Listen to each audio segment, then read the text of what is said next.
Let me tell you about a deal that still stings, a lesson learned the hard way. It's a story about a missed opportunity, a deal that slipped through my fingers, and the valuable insight I gained from the experience.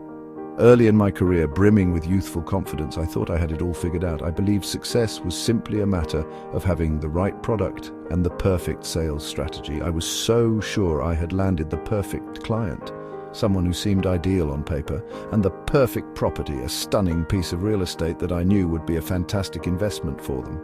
I prepared what I thought was a flawless pitch, meticulously detailing every aspect of the property.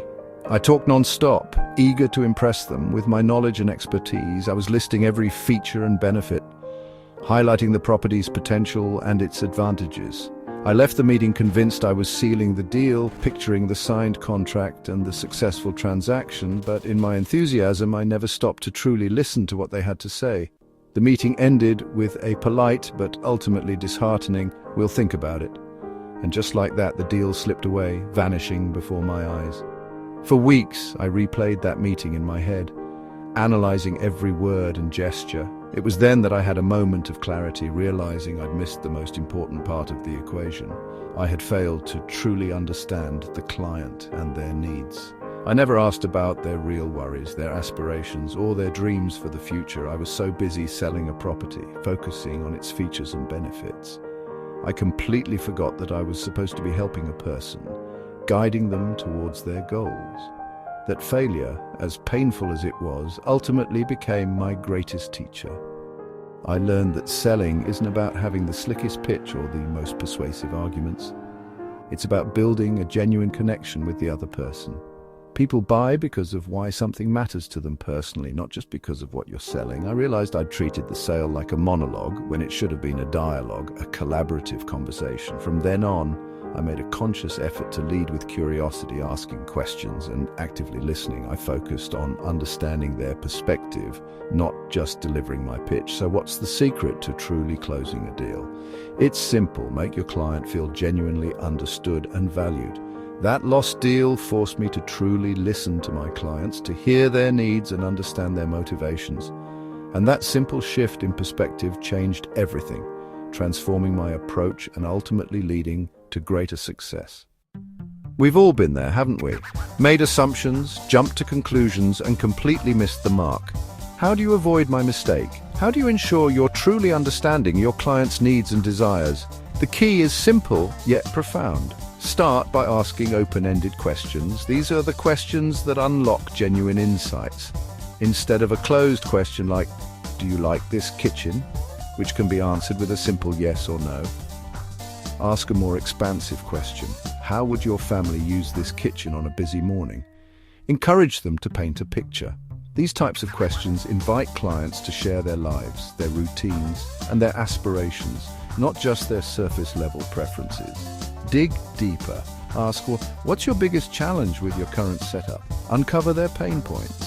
Or explore their dreams by asking, what would your ideal solution look like? Let them describe their perfect outcome. By asking the right questions, you transform the dynamic. You become a partner, a collaborator, not just a salesperson pushing a product. Let them talk. Aim for the 80-20 rule. They talk. You listen, truly listen to what they are saying and what they are not saying.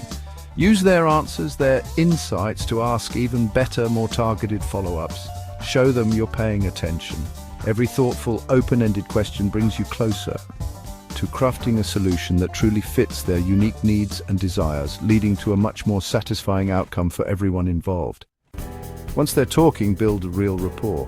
Forget small talk, find genuine common ground. People do business with those they trust. Listen for clues, their kids, hobbies, recent trips. Share a quick, authentic story of your own to connect. Empathy is your superpower. Acknowledge their feelings. Say, I know buying a home can be stressful. I'm here to make it easier. Rapport is ongoing. Remember details, follow up, and stay supportive. When clients feel a real connection, they're more open, forgiving, and loyal. In the world of sales, objections are not roadblocks, but rather stepping stones. They're an inherent part of every sale. But they're definitely not rejections in the true sense of the word. See them as something else entirely. Instead, view objections as valuable signals. They're requests for more information, a chance to clarify and build trust. So don't get defensive when you hear one. That's the worst thing you can do. Rather, Welcome objections with empathy and understanding. Show your client that you're on their side. For instance, if a client says something like, "The price is higher than we expected," take a moment to pause and truly listen to their concerns. Respond with empathy, something like, "I understand budget matters significantly in decisions like these." Then ask open-ended questions. Can you tell me more about what you had in mind? What were you hoping to achieve with your budget? This approach keeps the conversation going in a positive direction, fostering open communication. And ultimately, it uncovers the real issue behind the objection, allowing you to address it effectively. Once you truly understand their needs, offer tailored solutions that directly address their specific concerns, maybe a flexible payment plan to ease the financial burden, or consider reframing the value proposition to highlight the long-term benefits. By doing this, you're not just overcoming objections in a transactional way, you're actively co-creating solutions that meet everyone's needs and build lasting partnerships. Ultimately, success in sales is about more than just closing deals. It's about listening intently, connecting on a human level, and treating objections not as obstacles, but as valuable opportunities to strengthen relationships. Make the conscious shift from simply closing sales to opening and nurturing long-term relationships, and you'll be amazed at how much your business will grow and thrive as a result.